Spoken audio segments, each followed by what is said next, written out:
ये अगम अपार है, इनका कोई स्रोत नहीं है। अगम अगम अपार, ये पाताल से इसका लिंक है। नमस्कार, आप लाइव सिटीज़ देख रहे हैं और मैं हूं आपके साथ सौम्या राठी। इस वक्त हम मौजूद हैं अगम कुआं के शीतला मंदिर के प्रांगण में स्थित इस कुएं के सामने, जिसे सम्राट अशोक का कुआं के नाम से जाना जाता है। इसे लोग अगम कुआं के नाम से जानते हैं। इस कुएं के नाम में ही इसकी पूरी कहानी छुपी है। अगम का अर्थ होता है एक ऐसी चीज़ जो कि बहुत ज़्यादा गहरी है, जिसकी गहराई इतनी है जिसे नापा नहीं जा सकता है। और इस कुएं का इतिहास जो है वो भी कुछ इस तरीके का ही है। इस कुएं से जुड़ी बहुत सारी कहानियां हैं और ख़ास तौर पर ये सम्राट अशोक का कुआं है, इसीलिए बहुत सारी कहानियां इसे जोड़ी जाती है।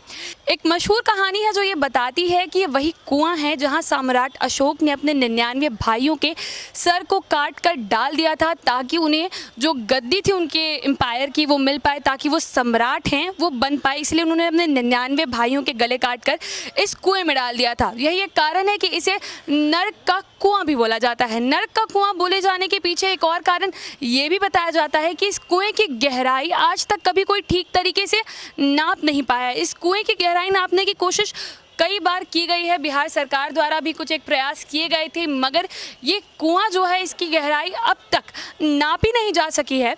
इस कुएं को आप जैसे अभी देख रहे होंगे कि इसके आपको आसपास ये दीवारें नज़र आ रही होंगी। कुछ वक्त पहले तक ये दीवारें नहीं थी, ये कुआं खुला था। जब ये कुआं 1890 में इसकी खोज की गई थी ब्रिटिश एम्पायर के दौरान, जब पाटलिपुत्र की जो ज़मीन थी उसके बारे में लोगों को पता चला था। और यहाँ का इतिहास इतना रोचक था कि लोग इसके बारे में जानने के लिए यहाँ पहुँच जाते थे। उसके बाद ये बातें सामने आई कि ये कुआं जो है इसका एक छोर कुम्हरार पार्क के बारे में आप सभी ने सुना होगा, जिसे यहाँ पर सम्राट अशोक के जो एम्पायर था उनका जो किला था उसके कुछ रिमेन्स भी है, कुछ पिलर्स भी है वहाँ पर। और कुछ कहानियाँ ये भी बताती है कि ये कुआं जो है वो वहीं से कनेक्टेड है। तो सम्राट अशोक यहीं मां शीतला के मंदिर में, यहाँ जो मंदिर था वहाँ पूजा करने आते थे और ये कुआं उस हिसाब से भी खास बनाया जाता है। अब यहाँ आप देख रहे हैं कि एक ताला लगा हुआ है। बताते चले कि ये ताला हमेशा से यहाँ पर मौजूद नहीं था, लेकिन इसे लगाना इसलिए आवश्यक हो गया क्योंकि जब इस कुएं के आसपास ये दीवारें नहीं थी, इसे ढका नहीं गया था, उस दौरान कई लोग, जैसा कि आप आगे भी सुनेंगे, हम यहाँ मंदिर के जो परिसर में पुजारी उनसे बातचीत करेंगे, हम आपको बताएंगे कि लोग कैसे आते थे और इस कुएं में छलांग लगाकर आत्महत्या कर देते थे। और जैसा कि हमने आपको बताया कि इस कुएं की गहराई को नापा नहीं जा सका है, इसीलिए इसे बंद करना, इसे चारों तरफ से ढकना उस वक्त ठीक महसूस किया गया। इसके अलावा आप देख रहे होंगे कि यहाँ जाली के बीच में गैप है। अब चलिए इस गैप से जुड़ी मैं आपको एक बड़ी ही रोचक चीज़ बताती हूँ। इस कुएं को लेकर लोगों की बहुत ज़्यादा मान्यता है। लोगों को ये लगता है कि ये कुआं जो है उसमें जादुई शक्तियाँ हैं और ऐसे में ये गैप जो है उसके थ्रू लोग इसमें सिक्के डाल डाल कर यहाँ से कुछ गुजारिश करते हैं, अपनी एक दुआ लेकर आते हैं और हर उस दुआ के नाम पर इन्हीं गैप्स के ज़रिए सिक्के भी डालते हैं। क्योंकि हर यहाँ पर इस कुएँ में 8 खिड़कियाँ ऐसे दी गई है। जब से इसे ढक दिया गया है उसके बाद से 8 खिड़कियाँ जो है वो इस कुएँ में और हर में ऐसे ऐसे ग्रिल्स हैं जिनके थ्रू सिक्के नहीं जा पाते। इसीलिए ये गैप ऐसा हो जाता है जहां पर लोग आते हैं, अपनी इच्छा मांगते हैं और एक सिक्का डालकर चले जाते हैं। अब चलिए आपको अगम कुआं के हम सिक्के के इतिहास के पहले सम्राट अशोक के काल की और बातें कर लेते हैं। आप सब जानते होंगे कि सम्राट अशोक ने पाटलिपुत्र को अपनी राजधानी इसलिए बनाया था क्योंकि ये गंगा नदी के तट पे थी। तो इस कुएं को लेकर एक बात ये भी कही जाती है कि इस कुएं का एक छोर जो है वो गंगा नदी से जुड़ा हुआ है। ऐसे में ये भी एक बड़ा सवाल होता है कि इस कुएं का पानी कभी सूखता नहीं है। ये बात इस कुएं के बारे में सारी जानी हुई जितनी भी बातें हैं, जो कहानियां, उनमें सबसे बड़ा एक सवाल, सबसे बड़ी जो एक जादुई चीज़ जिसे लोग अक्सर कहते हैं वो ये है कि इस कुएं का पानी कभी भी नहीं सूखता है। और इसका एक कारण ये बताया जाता है कि इसका एक कोना जो है, इसका एक छोर जो है वो गंगा नदी से जुड़ा हुआ है और इसीलिए इस कुएं का पानी कभी सूखता भी नहीं है। इस कुएं के पानी को लेकर एक और कहानी ये बताई जाती है कि इस कुएं का पानी रंग बदलता है। जी हाँ, बिल्कुल ठीक सुन रहे हैं। ये बताया जाता है कि इस कुएं का पानी जो है वो अपना रंग बदलता है। साथ ही साथ इस कुएं के पानी में मेडिसिनल वैल्यू भी है। ऐसा हम नहीं, ऐसा कहानियां बताती हैं। लोग बताते हैं कि पहले के ज़माने में जब ये कुआं ढका नहीं गया था, इसके पानी का लोग इस्तेमाल क्या करते थे, जब किसी को ऐसी कोई बीमारी हो जाती थी, कोई लाइलाज बीमारी हो जाती थी जिसके लिए वो वैद्य, डॉक्टर्स, इन सब के चक्कर काट काट कर थक जाते थे, ऐसे में वो इस कुएं के पास आते थे, यहाँ पर अपना इलाज कराते थे। क्योंकि इस कुएं का पानी लोग ऐसा मानते थे उसमें इतनी ताकत है कि वो हर एक रोग को ठीक भी कर देता था। हालांकि जिस तरीके से इसके बाद इसकी गहराई नापने की कोशिश की गई उसमें कभी भी कोई प्रयास जो है सफल नहीं हुआ। इस कुएं की गहराई को नापने के लिए कुछ एक जो प्रयास किए गए हैं, साथ ही साथ कौन आया, इसकी खोज कब की है, इसे ढका कब गया, इसके बारे में अब आपको आगे यहाँ के जो पुजारी है उनसे सुनवाते हैं। बाबा, सबसे पहले आप दर्शकों को अपना नाम बता दें और ये भी बताएं कि कितने साल से आप इस मंदिर में सेवा कर रहे हैं। मेरा नाम मनोज श्रीमाली हुआ। आज से नहीं, मेरे पूर्वज से ही हम लोग सेवा करते आ रहे हैं। मेरा करीब 25 साल हो गया। जब मैं छोटा था तो उस समय इस कुआं का कोई भी जीर्णोद्धार नहीं हुआ था। और जिस समय हम देखे थे कि कुआं पहले इस तरह नहीं था, मतलब ये पूरा जाली खुला हुआ था और बहुत ही डरावना और वीरान लगता था। लोग गुस्सा में आते थे, इसी में छलांग कर देते थे, मतलब आत्महत्या के रूप में आते थे, इसी में छलांग मार देते थे।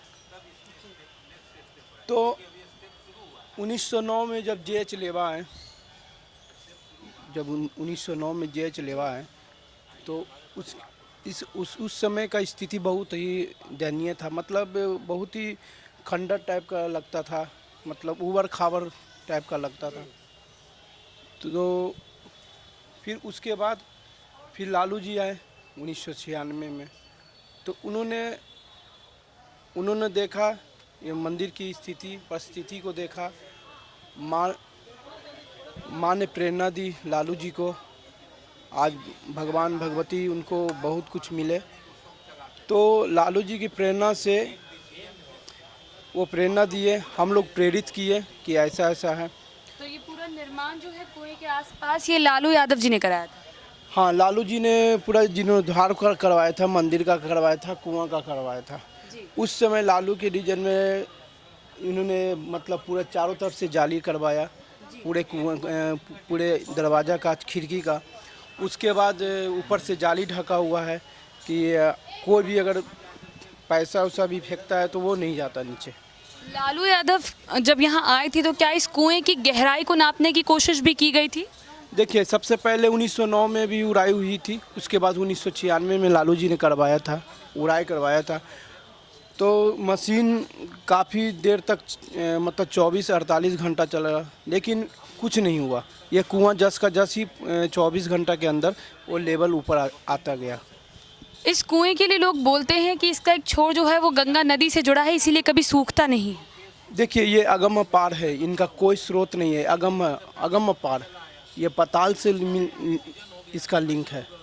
और ये लोग कहते हैं तो कहीं से कहीं यह गंगा हो चाहे समुद्र से ही, तट से ये मिला ही हुआ, इसका स्रोत है। तो आपने इस कुएं के इतिहास के बारे में यहाँ के पुजारी से भी सुना। एक और दिलचस्प बात हमने ये जानी कि इस कुएं को नरक का कुआं इसलिए भी कहा जाता है क्योंकि ये मानते हैं इसकी गहराई नहीं नापी जा पाने का कारण अब तक एक ये भी है कि ये सीधे सीधे नरक से जुड़ा हुआ है, इसीलिए इसकी गहराई नापना असंभव रहा है। इसकी गहराई नापने के लिए कई एक प्रयास किए गए हैं, लेकिन इस कुएँ का पानी कभी खाली ही नहीं किया जा पाया, इसीलिए गहराई नापना भी असंभव सा हो गया है। लगभग कुछ आकलन किए जाते हैं, 105 मीटर की गहराई है या इतनी गहराई है, उतनी गहराई है, लेकिन एग्जैक्ट नंबर की अगर आप बात करें तो ना उसके बारे में पता लगा पाया है कोई, ना आज तक इस बात का पता लगाया जा सका है कि इस कुएं में जो पानी आता है उसका असली सोर्स क्या है। इस कुएं का जो पानी का सोर्स है वो क्या है, कहाँ से इस कुएं में पानी आता है, ये कभी सूखता क्यों नहीं है, ये एक बड़ा सवाल बनकर लोगों के मन में हमेशा ही रहता है।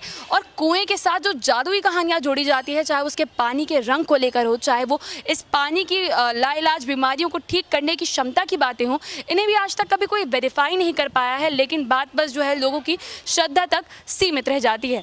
आप तमाम वीडियोस के लिए लाइव सिटीज़ के साथ बने रहें। अगर इस वीडियो को फेसबुक पर देख रहे हैं तो पेज को लाइक करें, यूट्यूब पर देख रहे हैं तो चैनल को सब्सक्राइब करें। आप लाइव सिटीज़ के साथ ट्विटर पर भी जुड़ सकते हैं। धन्यवाद।